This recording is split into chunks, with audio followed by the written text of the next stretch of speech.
Welcome back to Half Torqued. Today we are in the garage with the GTR. And when it's in this bay, you know what that means. It's not mechanical work, it's something much cooler. What do we got, Matt? We've got a, I don't know if I want to call it a world's first, because we're the second people to have it, but this is going to replace the whole like climate control system inside the GTR, where all the knobs and buttons and things like that are. It's actually a known issue with those, that the volume can stick sometimes and it will just randomly start like going up real loud. It's really annoying. So this is going to take care of all that. It's also going to give me Apple CarPlay, all kinds of stuff, which we'll get into later. But nobody else has this yet. Adam over at T-Rex hooked us up with this, partnering with us to get us this. We got John already in the car, kind of set up. But this is killer, man. This is going to be huge. Really excited to be able to do this. It's really going to modernize the way it kind of looks inside. And then there's some other stuff coming a little further down the road that we're going to do in here to more modernize it. But we'll get with you when that stuff is ready to be announced. But yeah, this is awesome. John is super pumped to do all this work. Yay! See? So like you said, this is the second one, I mean, in the world. Is the guys at T-Rex even installed? So I think Adam has his in his car. Okay. And that's it. So this is the second R35 GT-R in the world with this radio / infotainment center. So we're really excited about this. It's gonna be really awesome. This will be the first one that you'll ever really see. We had to sign an NDA to even like see it at all. So this should be really cool. Here's the before. Has the nice carbon fiber. Yep. I mean, everybody likes carbon fiber. Carbon fiber, AC controlled, volume, all that. This is what it's gonna replace, this whole piece. Wow. How you like my mic, right? You know, repping the sponsors. Knipex mic holder? That's right, man. Bet that's how they expected their products to be used. Let's get you installing. Okay, so I think we just start with these side pieces. You basically just grip them and pull them towards you here. And then we're just gonna start removing some other stuff and just see what happens here. Wait, what? Pro tip, find one place to put all your screws so you don't lose them. Ah, yes. So 4 screws, 2 on each side. And then you just get under that screw clip and pry it up, pop it up. Now, fun part is finding the clips, the buttons. There's 1, 2, and the last one on the bottom. 3. Which leaves you 3. There is an aftermarket piece in here that we're going to be removing. Looks like you got 2 black screws all the way back in there. Don't let them fall down. Hold them as you're unscrewing them. 1, 2, pop. I don't really remember what happens after that. This comes off first. That's right. Okay. So this leather piece comes off first. There's a clip right here, a clip right here. And then you want plastic pry tools. Don't ever use something metal on any of this. It will scratch it. For sure. For sure. All right, so you got 2 screws on top of the screen here. You can either get a screwdriver that has a magnetized end, or if you just have a regular screwdriver, you can go buy cheap magnets and put a magnet on the end of your screwdriver, just like right here, and it'll magnetize your screwdriver. So there's a screw right there and a screw right there. This clips into that hole and that hole right there. So I don't even think we have to take this out. The reason we're taking this out is because of the aftermarket piece that he has in here we got to remove. He had a CarPlay unit that came up on this screen. And I think that's all that went up here. So let's just kind of set this back in here for now. I do know the box that we put in had some, we're gonna have to take it out. I think we ended up putting it down in here. So I don't know if you necessarily have to do this, but we're going to. So what you do is you get a little teeny tiny pry tool and pry this little trim piece down. And then you want to get a little pick tool, get a little tool with a hook, and there's a clip, a metal spring that you pull it out. It's a little U shape, so you just pull it back, and this slides right off. And then I'm pretty sure this whole trim comes up. Yeah. I just pulled up right here behind the e-brake. Go ahead and set that far away so it doesn't get scratched. Carbon fiber. Carbon fiber. And then let's see if I remember how to get this off. Yep, just pull up. It looks like it has two clips, one for the start button. And what you can do for some of these to make it easier is get your little flathead screwdriver. And you can press in the button on the clip and turn at the same time, and you can pop out some of these plugs. So you got that one for the start button, and then one right here. There we go. So this had two screws, one on each side. And then, oh, yeah, these two big clips up at the top, one right here, one right here. And you got a big plug here on the top. And I remember this one being hard to do. So this is where you can push in the button in the very middle, and at the same time, twist your screwdriver, make it come out. And then we got 1, 2, looks like 4 screws for the CD player. It's right next to the tape deck that's in here. I have never put a CD in this car. We haven't had CDs since you've had this car. So we got 2 on the top, 1 on each side. That's where a magnet would come in handy. I'm sure I'll drop one of these screws. There's 3, bottom left, and here's 4. This one on the right, you about need an extra long screwdriver for it. And then if you got one of these magnets here, you can leave your screwdriver on it until, or kind of keep it pushed in until you get it. Okay. So I think that's it. Oh no, there's one more. Oh, I took out the wrong one. That's what I did. So I think this one can go back in. Jeez, how did I do that? Let's see if he has any napkins. I just got some blood on his belt. Whoopsie. So once that is out, you can stick your magnet there at the same time. That'll usually get it. Okay, now I think this comes out. Yeah. Yeah, this is just the CD player cover, that's right. So it's got one clip here at the top. It's gonna be a pain. That other one can stay. And then this one right here, which is just the passenger airbag one.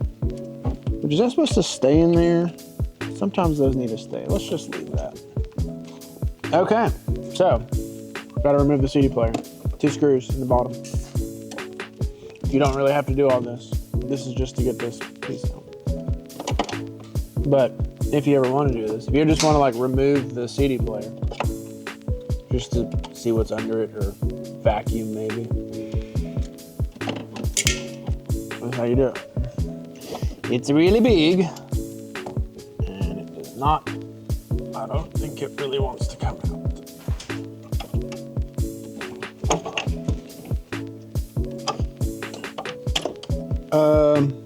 Yeah, maybe we do need to take all this loose, because this is the brain, so we probably had to take this loose.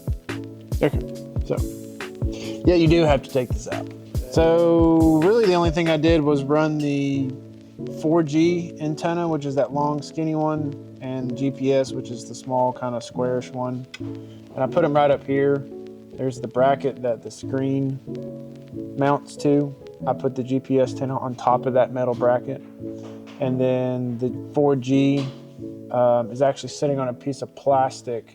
That's the edge of the dash trim that's like right here. You just want them under a piece of plastic where they can kind of get a good view of the sky, like the GPS mainly. You just don't want them under a bunch of metal that could block the signal. So right under this piece of plastic should be just fine.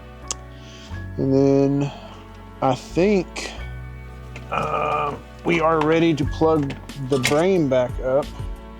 And then we need to go above this.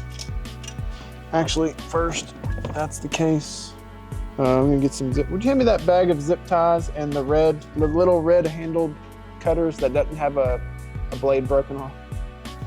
So I'm gonna take this GPS and 4G wire. Let's shorten them up just a little bit.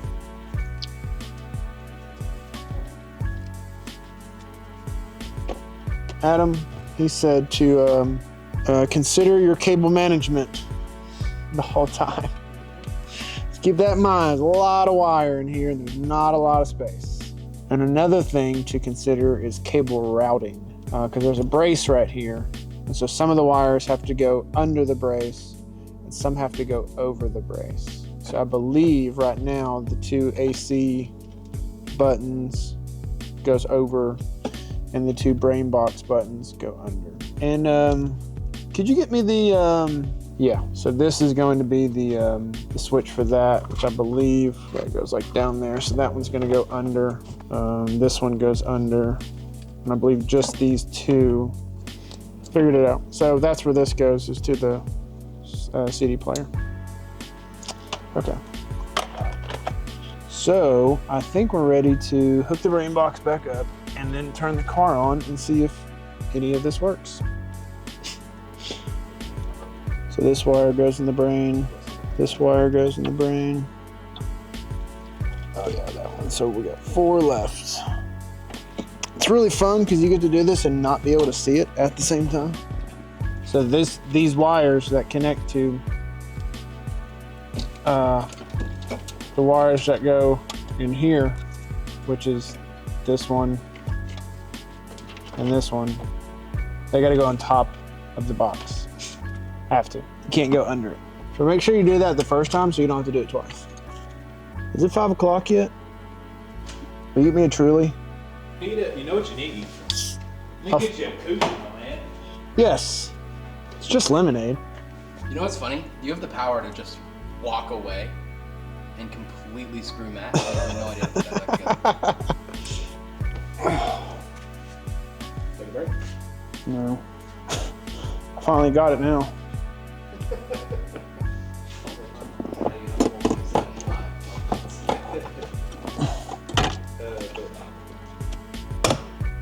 Okay, so I think that's just the LED.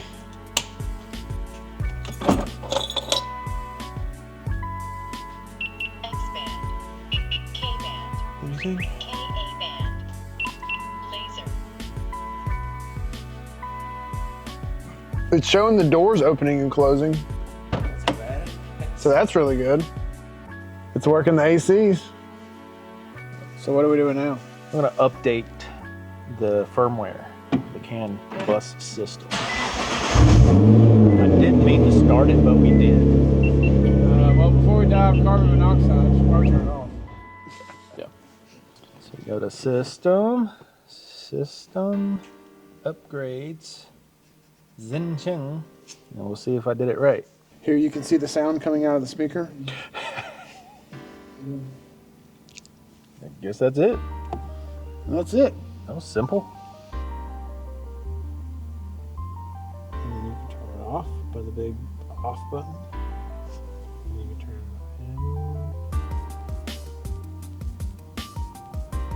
on. It's certainly blowing. What? It's blowing. You can see the air coming out of the vents. All right. Yo. That is so cool, man. CarPlay. Hey Siri. Play Lil Wayne on Apple Music. That looks sick. Yeah, that looks really nice. That is so sick.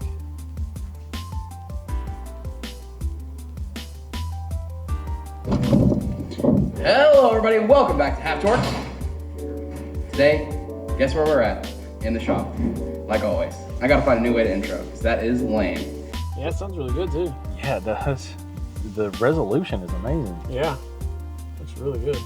Okay, so we just did the steering wheel buttons, and all you gotta do is select the button that you want to do, like the volume up, and then we had to do low impedance. So this is the 2014, and we had to select low impedance. And then once you hit the button, it'll tell you to press and hold the button on the steering wheel, and it would say success. So it's telling you like, yep, it learned it off of however many volts you got there, and there's an impedance that it gets from the button. So it learned all those. Okay, so we ended up changing all of the gain levels to 20 in the sound gain, which is in the others category in the settings. We're going to see kind of how that does. So go back to YouTube. Buzz, which is wild. I'll try to turn down. Spot focus. There it is. You might be able to turn the gain down even That's more. crazy. That's sick. So what was happening yeah, is that's it was cool. still like pretty loud this is, at volume 1. Gonna be beautiful. And then when you go to You're volume excited. 0, it would just turn it completely off. Got some pretty tips. So you might have to mess Squad around tip, with the gain exhaust. a little bit.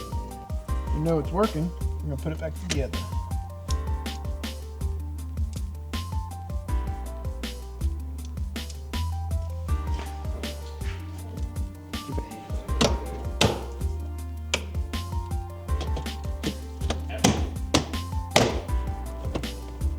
There it is. Boom! It is finished. It looks so freaking good. It's so sick. Apple CarPlay, all that stuff. Don't look at my address, please. If you do, sell it. This thing is awesome. The only thing that we haven't showed you is that it can do Ecutek, which is so sick, because who wants to have their phone out when they're tuning their car and looking at their boost and stuff? He doesn't have the wireless for us yet, because this is so brand new. But that will be like a software update, I'm sure, really, really soon. Yeah, Look at that. It literally does everything you want it to do. You can log here, you can look at your boost, you can, oh dude, that's so sick. Yeah, if you have Ecutek, then you know what all this stuff is. So we're not like going into depth about the Ecutek, but it also, if you have flex fuel enabled on your GTR. Oh so, shoot, I didn't even know that. Yeah, so I use the Fuel It. I have a Visconti flex fuel kit and everything. But yeah, so I've got it on here now. I can see, what my ethanol content is. I actually went and got some E today. Nice. So got a little bit. There's a mixture. But anyway, yeah. So it shows that. Really cool to have. I can see it on my phone. I can also see it up there because of the Ecutek tune and stuff. But it's. So this thing is sick. But yeah, I mean, you can use that for your gauges and this for your CarPlay. Literally, this gives you so much more customization. Yeah, so before I had the Grom in here, the V-Line was great and it worked great, but I always had to have CarPlay up here if I wanted to see my CarPlay screen. But now I don't have to, because I have this, the Fusion from T-Rex. But man, it's, he sent it to me to troubleshoot and help him get everything set up and ready. And I've had this in the car for a week. About a week, yeah. And literally haven't had to do anything, because it's just worked the right way right from the start. We're still gonna fine tune some stuff. There's your address again. Still gonna fine tune some stuff on it. He's got some updates and things that are gonna come, and I'm telling you, man, it looks really cool in here. It works like it should. I don't know if we showed, but you can do all of the climate control. Where's that? Yeah, we showed that. So yeah, you can do all of that. everything works as it should, other than these buttons for the heated seat, which because they're a toggle switch on these cars. Yeah, which is stupid anyway. It is. It's okay. in a stupid place. Yeah. But everything works just like it should, and when you start pushing the buttons, you'll see it pop up here. Like everything is just the same as factory, except you don't have those knobs. A lot of GTRs have issues with the volume knob. Yep. I think you've been in the car when it does it, but you'll try to turn it up and all of a sudden it just goes full blast. And it's hard to get it to come down. Don't have to worry about that no more. But man, I love this thing. This is... It looks so sick. It is, man. It's integrated really well. The resolution is crazy. I don't think it was a super hard install. No. Obviously, it wasn't us doing it, and John's really good at this stuff. Yeah, the biggest thing he had trouble with was pulling out the Garam unit that we'd already put in. Right. But now, like, this is basically plug and play. I don't think there was anything added that we had to really do. No. But man, this thing is really cool. I think it modernizes the interior the way the GTR should have come OEM. Yep. Yeah, this thing is super cool. So hopefully this was a pretty clear tutorial on how to install it. Thanks for watching. Let us know what you think he should add to this. Yeah, check out T-Rex. We'll link it in Absolutely. the comment. But yeah, man, this thing is sick. If you got a GTR, hit him up. He's got some other stuff coming out that I'm not allowed to talk about. Let me tell you, it's been really hard for me to not show this off to my GTR buddies and post about it and stuff, but you know, obviously I couldn't because he was still working on it. And, dude, I love this thing. It is so awesome. Yeah, that's So super awesome. Yep, it looks great. Thanks for watching. Thank you, guys. Love you. Love you too. I love you more. No, you don't. I do. See you later. We're gonna fight about this. I'm gonna win.